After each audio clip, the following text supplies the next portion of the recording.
আল্লাহ কোরআনের মধ্যে বলেন, জান্নাতি যাওয়ার পর জান্নাতীদেরকে আল্লাহ পাক একটা সুন্দর বৃক্ষ আল্লাহ পাক প্রতিষ্ঠা করে দিবেন। একটা সুন্দর বৃক্ষ আল্লাহ পাক লাগাই দিবেন, যেই বৃক্ষের ডালে ডালে পাতায় পাতায় মিউজিক বাজতে থাকবে, গান বাজতে থাকবে। আর জোরে সুবহানাল্লাহ বলেন।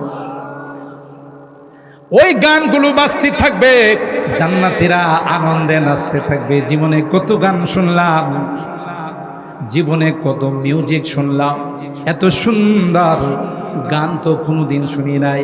আল্লাহ কয়, বান্দা এ যুবক, দুনিয়ার জিন্দেগিতে আল ইহসানের বয়ান শুনে, উলামায়ে কেরামদের কোরআনের বয়ান শুনে তুমি গানকে তালাক দিয়েছিলে। আমি আল্লাহ এই জন্য তোমার জন্য জান্নাতের মধ্যে গানের ব্যবস্থা করে দিলাম। খুশি আর আনন্দ তো তোমার, ওই যে বলেছিলাম, মৃত্যুর সময় থেকে শুরু হবে। গোটা এলাকার মানুষ তোমার জন্য কান্দে, ঠিক কিনা বলে?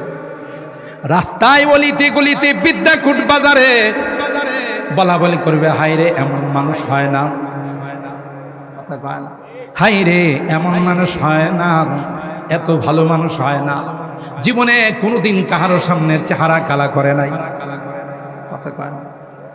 তোমার ভালো জিনিসগুলো নিয়ে মানুষ কানবে, মানুষ আলোচনা করবে। বড় নামাজি ছিলেন, বড় দিনদার ছিলেন, বড় আল্লাহওয়ালা ছিলেন, এমন মানুষটা চলে গেছে।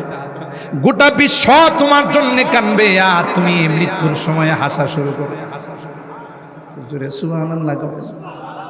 এমন জীবন করো হে গঠন, মরিলে হাসিবে তুমি, কাঁদিবে ভুবন। আদাতু লিইবাদিয়াস সালিহিনা মা লা আইন রাআত ওয়ালা উযুনুন সামিআত ওয়ালা খাতারা আলা কলবি বাশার।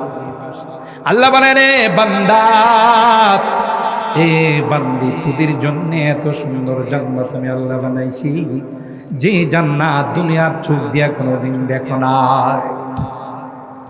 কান দিয়ে কোনোদিন শোনো না, দিলে কোনোদিন তার জল্পনা কল্পনাও আসে নাই। সুবহানাল্লাহ। তো তোমার জন্য বানাইছি। ওই দলে দলে ফেরেশতারা রেশমি রুমাল নিয়ে মৃত্যুর সময় এসে ওই নেককার বান্দা বান্দীদেরকে ডাক দিয়া কই, ইয়া আইয়াতুহান নাফসুল মুতমাইন্না ইরজিই ইলা রাব্বিকি রাদিয়াতাম মারদিয়া ফাদখুলি ফি ইবাদি ওয়াদখুলি জান্নাতি। এ শান্তিদায়ক আত্মা, এ নফসে মুতমাইন্না, এ নেককার আত্মা, আসো, ওয়েলকাম, স্বাগতম, আহলান সাহলান মারহাবা। আল্লাহু আকবার বলেন। তোমাকে নেওয়ার জন্য এই যে আমরা লক্ষ লক্ষ জান্নাতি ফেরেশতা রেশমি রুমাল নিয়ে, মেশকে আম্বর নিয়ে আসছি। এই জন্য আল্লাহ ওয়ালারা যখন মারা যায়, তখন দেখবেন তাদের চেহারায় মনে হয় হাসি ফুটে আসে, ঠিক না? আমরা অনেক সময় বলা বলি করি, লোকটা মনে হয় যে হাসিদার হইছে, কথা কয় না। চেহারার দিকে তাকাইলে মনে হয় যে লোকটা একবার হাসি দেয়। হাসবে না কেন? উনি হাসবে না কেন? দেখছে তো লক্ষ লক্ষ ফেরেশতা, জান্নাতি ফেরেশতা রেশমি রুমাল নিয়ে, মিশকে আম্বর নিয়ে তাকে ওয়েলকাম জানাইতেছে, স্বাগতম জানাইতেছে, আর বলতেছে, আসো আসো, তোমার রব তো তোমার উপরে রাজি হয়ে তোমার অপেক্ষায় আছে। উদখুলি ফি ইবাদি ওয়াদখুলি জান্নাতি। আরে বান্দা, এ যুবক, কেন তুই ডিজে পার্টি করতে যাবে? এই গান তো তোর উপর আল্লাহ হারাম করে দিয়েছে। এই গান তো শয়তান আবিষ্কার করছে। নদর ইবনুল হারিস, এই মক্কার কুখ্যাত কাফের মানুষ যখন দলে দলে কোরআন শোনার জন্য চলে আসে, এমনকি আবু জাহেলের মতো বিশ্ব সন্তান হেউ রাত্রে বেলায় কোরআন শুনে, সুবহানাল্লাহ। যাওয়ার পথে সবাই চৌরাস্তার মোড়ে দেখা, কই গেছিলে? কামনি কই গেছিলে? কই মে তুমি কই গেছিলে? তুমি কই গেছিলে? কোরআন শোনা গেছে। আরো আসতে এইভাবে যদি রাত্রের বেলায় নেতারা আয়সা কোরআন শুনে তো খেতাদের কি অবস্থা? কথা কন। আমরাই যদি এই কাম করি, মোহাম্মদের কোরআন শুনতে রাত্রে যায়, আমাদের অধীনস্থ যারা আছে এরা কি করবে? আজকে কোরআন আইন করা হলো, একজন কোরআন শুনতে যাইতে পারবে না। এটা মিস্টার আবু জাহেল, পার্লামেন্টের স্পিকার। দারুন নদওয়া যে পার্লামেন্ট ছিল, এই পার্লামেন্টের স্পিকারকে মিস্টার আবু জাহেল এখনো মুত খায়। তা বলেন ঠিক কিনা? বিশ্বের সমস্ত মানুষ একবার হলো তার কপালের মধ্যে মুতবার জন্য মক্কা যায়, হজ করতে, উমরা করতে যায়। কথা কয় না? এই পার্লামেন্টের স্পিকার আইন করছে, কেউ যাইতে পারে। যদি কাউকে যাইতে দেখা যায়, উপযুক্ত শাস্তি দেওয়া। এই কড়া আইন করে স্পিকারের সিগনেচার, এলাকার নেতাদের সিগনেচার। স্পিকারের রাত্রে যে আইন করছি একটাও তো যে বলে আমি একটু শুই না, আসি ভালো লাগে না। সুবহানাল্লাহ জোরে বলে। পারা জিসকি লহন সে তুরে খুদা হোনে কো है, पारा जिसकी लहन से तुरे खुदा होने को है जिससे खाशिअन मुतसद्दिअन होने को है। কেনই যাবে না কোরআনের আকর্ষণ? এত আল্লাহ আকর্ষণ দিয়েছে, খাত্তাবের বেটা ওমর পয়গম্বরের কল্যাণের জন্য রওনা দিল। রাস্তায় বললেন, এ ওমর কোথায় যাও? মুহাম্মাদের কল্যাণের জন্য। ঘটনা জানেন আপনারা? শুধু কুট করার জন্য বলছে। কই মুহাম্মাদের কল্যাণ তো পড়ে নিজের পরিবারের খবর নিয়ে দেখ। তোমার বোন ভগ্নিপতি মুসলমান হয়ে গেছে, ঘরে বসে বসে কোরআন পড়তেছে। মিয়া অন্যের ফিকির বাদ দাও, নিজের ফিকির। তাই নাকি? বলে হ্যাঁ।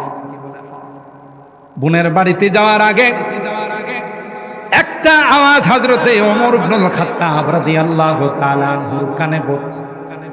শিক্ষক দুইজনকে পড়াইতেছে, তাহা মা আনজালনা আলাইকাল কুরআনা লিতাশকা ইল্লা তাযকিরাতান লিমান ইয়াখশা তানজিলাম মিম্মান খালাকাল আরদা ওয়াস সামাওয়াতিল উলা আর রহমান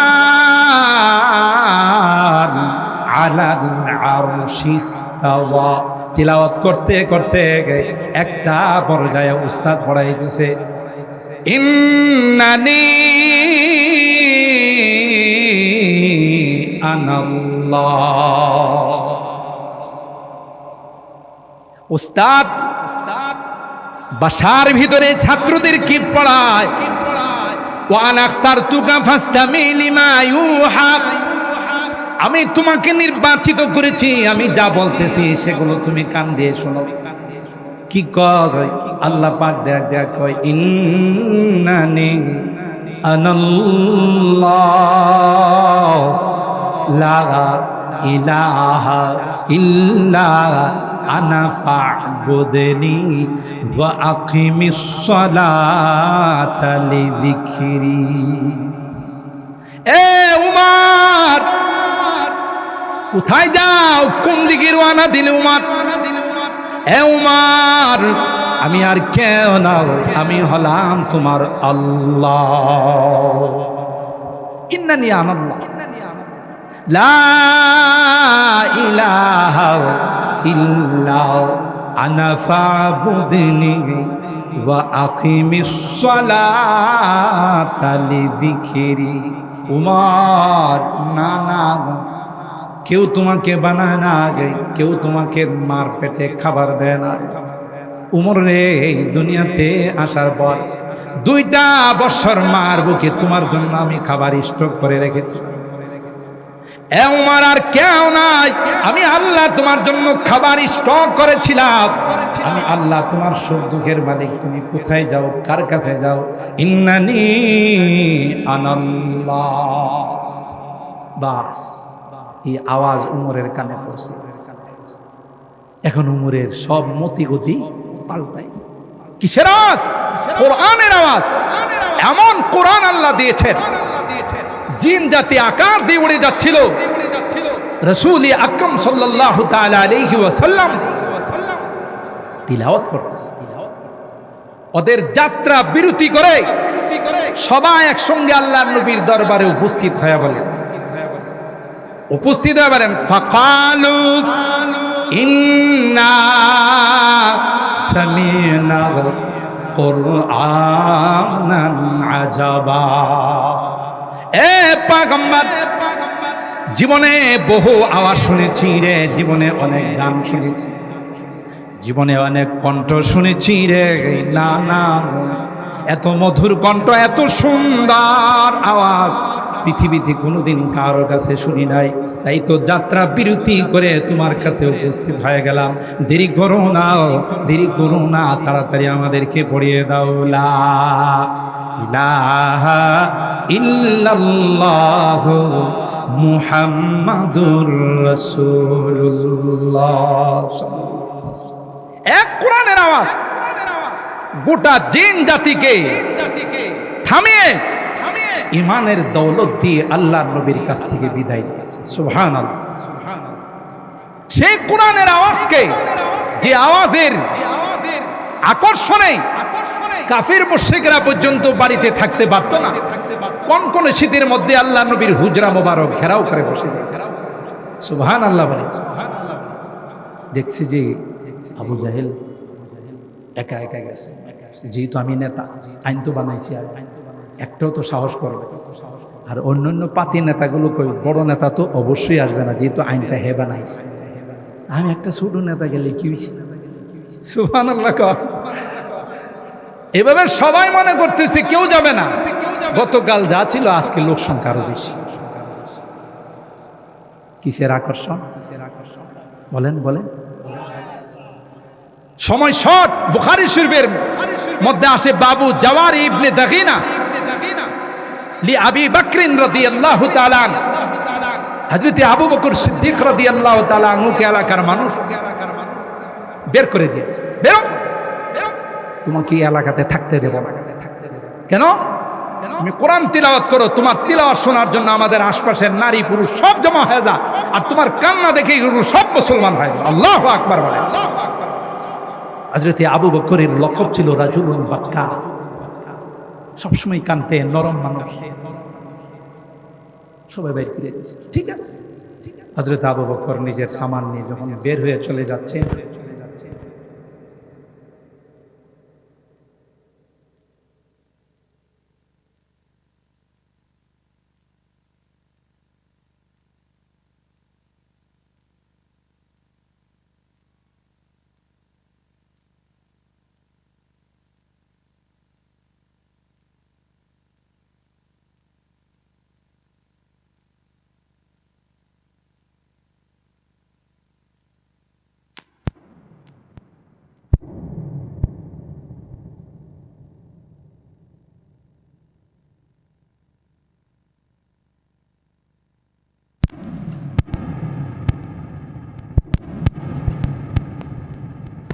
দেখলেই এই পাগলরা বলবে তোর কি মাথা নষ্ট হয়েছে, এ নাই সস্তা, তুই কি পাগল? হে যে পাগল এটা বলবো না, যারা বাহির দিকে যায় এদেরকে পাগল বলে, কথা কয় না। তো হযরত আবু বকর ইসলাম গ্রহণ করার অপরাধে তাকে এলাকা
সব জমা হয়ে যা। আর ওনার তিলাওয়াতের যে আকর্ষণ, উনিও কান্দে, যারা শুনে এরাও কান্দে, না জানি কোন দিন সবগুলো দলে দলে মুসলমান হয়ে যায়। সুবহানাল্লাহ। কিসের আকর্ষণ? কোরআন। আবু বকরকে বললেন আপনি এই শর্তের উপরে থাকতে পারবেন, ঠিক আছে। কিন্তু আবু বকর রাদিয়াল্লাহু তাআলা কিছুদিন যাওয়ার পর আবার বারান্দা এসে পড়ছে। কি জন্য? ঘরে তিলাওয়াত। আবার একই অবস্থা হয়েছে। পরবর্তীতে মাতবর সাহেব বললেন যে না, আমি যে শর্তে আপনাকে আশ্রয় দিয়েছিলাম, যেহেতু সেই শর্ত আপনি রক্ষা করেন নাই, তাহলে বের হয়ে যান। আবু বকর তোমার আশ্রয় থাকা লাগবে না, আমি আমার আল্লাহর আশ্রয় চলে যাচ্ছি। এই কোরআনের আওয়াজকে স্তব্ধ করার জন্য শেষ পর্যন্ত এরা সিদ্ধান্ত নিল যেটার বিকল্প হিসাবে গান ছাড়া আর কিছু। নাউজুবিল্লাহ। যুবক, ভালো করে শুনে রাখো, গান যে তোমার এত প্রিয়, যে গান তুমি ঈদের উৎসব আর আনন্দ করার জন্য পিকআপ ভাড়া করে, গাড়ি ভাড়া করে, বড় বড় ডেস্ক নেই, তুমি একটা মুসলিম রাষ্ট্রে, মুসলমানদের রাষ্ট্রে তুমি নিজেও গুনাহগার হচ্ছ, আরো 10 জনকে গুনাহগার বানাচ্ছ। তুমি বলতেছো ঈদের আনন্দ। নো, আনন্দ উৎসবের কথা ইসলামে আছে। আল্লাহর হাবিব আনন্দ উৎসব করেছেন, সেটা গণ্ডির ভিতরে হতে হবে, গণ্ডির বাহিরে তার অনুমতি নেই। কথা বলেন ঠিক কিনা? এই কথাই বলতেছিলাম, নাচানাচি তো তোমার জন্য নয়, আনন্দ উৎসব তো তোমার জন্য নয়। আল্লাহর কসম, তুমি গানের তারটা কান থেকে খুলে ফেলে দাও, গানের অর্শনটা ফেলে দাও, আল্লাহ পাক রব্বুল আলামিন তোমাকে জান্নাতের মধ্যে এমন গান শোনাবে যে গান জীবনে কোনোদিন তুমি শুনবে। ফাআম্মাল্লাযীনা আমানু ওয়া আমিলুস সালিহাত ফাহুম ফী রাউদাতিন ইউহবারুন। আল্লাহ কোরআনের মধ্যে বলেন, জান্নাতে যাওয়ার পর জান্নাতীদেরকে আল্লাহ পাক একটা সুন্দর বৃক্ষ আল্লাহ পাক প্রতিষ্ঠা করে দিবেন, একটা সুন্দর বৃক্ষ আল্লাহ পাক লাগাই দিবেন, যেই বৃক্ষের ডালে ডালে পাতায় পাতায় মিউজিক বাজতে থাকবে, গান বাজতে থাকবে। আর জোরে সুবহানাল্লাহ বলেন। ওই গানগুলো বাজতে থাকবে, জান্নাতীরা আনন্দে নাচতে থাকবে। জীবনে কত গান শুনলাম, জীবনে কত মিউজিক শুনলাম, এত সুন্দর গান তো কোনোদিন শুনি নাই। আল্লাহ কয় বান্দা, যুবক, দুনিয়ার জিন্দেগিতে আল ইহসানের বয়ান শুনে, উলামায়ে কেরামদের কোরআনের বয়ান শুনে তুমি গানকে তালাক দিয়েছিলে। আমি আল্লাহ এই জন্য তোমার জন্য জান্নাতের মধ্যে গানের ব্যবস্থা করে দিলাম। খুশি আর আনন্দ তো তোমার, ওই যে বলেছিলাম, মৃত্যুর সময় থেকে শুরু হবে। গোটা এলাকার মানুষ তোমার জন্য কান্দে, ঠিক কিনা বলে? রাস্তায় অলিতে গলিতে, বিদ্যাকুট বাজারে বলা বলি করবে, হায়রে এমন মানুষ হয় না, হায়রে এমন মানুষ হয় না, এত ভালো মানুষ হয় না, জীবনে কোনোদিন কাহারো সামনে চেহারা কালা করে নাই। কথা কয় না? তোমার ভালো জিনিসগুলো নিয়ে মানুষ কানবে, মানুষ আলোচনা করবে। বড় নামাজি ছিলেন, বড় দিনদার ছিলেন, বড় আল্লাহওয়ালা ছিলেন, এমন মানুষটা চলে গেছে। গোটা বিশ্ব তোমার জন্য কানবে, আর তুমি মৃত্যুর সময় হাসা শুরু করবে। সুবহানাল্লাহ। এমন জীবন করো হে গঠন, মরিলে হাসিবে তুমি, কাঁদিবে ভুবন। গোটা বিশ্ব কানবে। শেখুল হাদিস রহমাতুল্লাহ আলাইহির জানাজায়, মুফতি আমিনের জানাজায়, তার বাস্তব প্রমাণ আমরা দেখেছি। জাতীয় ঈদগাতে জানাজা হয়েছে, গোটা আকাশ মেঘাচ্ছন্ন হয়ে গেছে, ঝাঁকে ঝাঁকে পাখিরা কেমন যেন মহড়া দিতেছে আর কাঁদতেছে। আল্লাহু আকবার বলেন। ফামা বাকাত আলাইহিমুস সামাউ ওয়াল আরদ ওয়া মা কানু মুনজারিন। আল্লাহর এমন কিছু বান্দা বান্দি আছে যারা দুনিয়া থেকে যাওয়ার সময় তাদের খাবারের প্লেট তার জন্য কান্দে, যে জায়নামাজে নামাজ পড়তো সেই জায়নামাজ তার জন্য কান্দে। যে রাস্তা দিয়ে তার আমল আল্লাহর কাছে উপস্থিত হতো আসমানের, ওই রাস্তা আল্লাহর কাছে কান্দে আর কই, আল্লাহ ওই আমল, তোমার ওই বান্দার আমল কেন আমার রাস্তা দিয়ে আসে না? তার নামাজ কেন আসে না?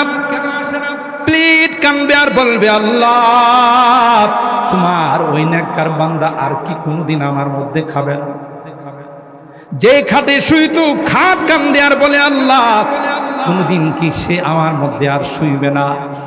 আল্লাহ কোনদিন কি আমার এই রাস্তা দিয়ে হাঁটবে না? গোটা বিশ্ব তোমার জন্য কান্দবে, আর তুমি শুধু হাসতে হাসতে আল্লাহর জান্নাতের মেহমান। সুবহানাল্লাহ বলেন।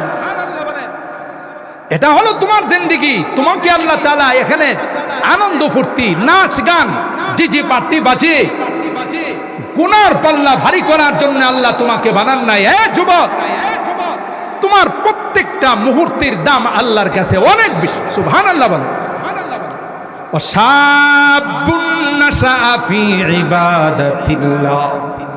পয়গম্বর কয়, কঠিন কিয়ামতের ময়দানে যেদিন সূর্যটা মাথার উপর চলে আসবে, জমিনটা যেদিন তামা হয়ে যাবে, কেউ কাউকে আপন বলে স্বীকার করবে না, কোন নবীরা পর্যন্ত সুপারিশ করতে রাজি হবে না। জোরে বলেন ঠিক কিনা? কেউ রাজি হবে না। এমন কঠিন দিনে আল্লাহ পাক রব্বুল আলামিন ওই যুবক, যে যুবক তার যৌবনকালটা গান শুনে নাই, যৌবনকালটা নেশা করে নাই, যৌবনকালটা কোনো রকমের নারীবাজি করে নাই, যৌবনকালে কোনো হারাম খায় না, যৌবনকালে কোনো রকমের কোনো গুনাহতে লিপ্ত হয় নাই। পয়গম্বর ডাক দেয়া কয়, শাবুন নাশা ফি ইবাদাতিল্লাহ। এ যুবক, তোমার জন্য আল্লাহ পাক কিয়ামতের কঠিন ময়দানে তোমার গায়ে সূর্যের তাপ লাগাবে না, আল্লাহ আরশে আজিমের নিচে তোমার ব্যবস্থা করে দিবে। সুবহানাল্লাহ। আরে তুমি পরকালের চিন্তা করো, যে দুনিয়া তুই আল্লাহ তার নজির দিয়েছে। আসহাবী কাহাফের যুবকদেরকে 100 বছর আল্লাহ পাহাড়ের গুহায় শোয়ায় রাখছে, এদের গায়ে 1 সেকেন্ডের জন্য সূর্যের তাপ লাগে না। সুবহানাল্লাহ বলেন। কেন? এরা আল্লাহর জন্য, দ্বীনের জন্য হিজরত করেছে, বাতিলের সামনে প্রতিবাদ করেছে, বাতিলের রক্ত চক্ষুকে ভয় পায় নাই।